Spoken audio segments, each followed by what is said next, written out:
Hello guys, Kunju സ്റ്റോറിയിലേക്ക് എല്ലാവർക്കും സ്വാഗതം. അപ്പോൾ ഞങ്ങൾ ഇന്നൊന്ന് പുറത്ത് പോകാം കേട്ടോ.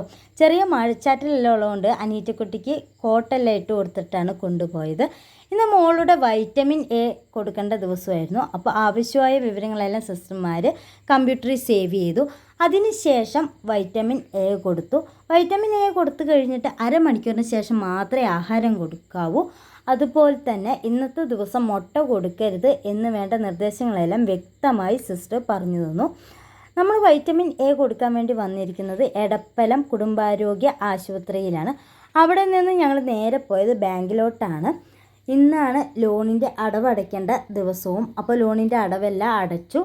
ബുക്ക് പതിപ്പിച്ച് കിട്ടാൻ വേണ്ടി കുറച്ച് നേരം വെയിറ്റ് ചെയ്യേണ്ടി വന്നു.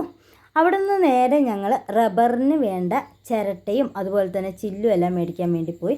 അതെല്ലാം മേടിച്ച് നേരെ ഒരു ബേക്കറിയിൽ കയറി. അവിടെ അനീറ്റക്കുട്ടിക്ക് ഒരു കുപ്പി ജ്യൂസ് മാത്രമാണ് മേടിച്ച് കൊടുത്തത്, വേറൊന്നും വേണ്ടെന്ന് പറഞ്ഞു. ഞാനൊരു പപ്സ് ഓർഡർ ചെയ്തു. ഈ പപ്സ് കളയാതെ കഴിക്കാൻ എനിക്ക് കുറച്ച് പാടാട്ടോ. പിന്നെ ഞാൻ കുറച്ച് പപ്സ് അനീറ്റക്കുട്ടീനെ കൊണ്ടും കഴിപ്പിച്ചു. ഹസ്ബൻഡിന് ഒരു ബർഗറാണ് ഓർഡർ ചെയ്തത്.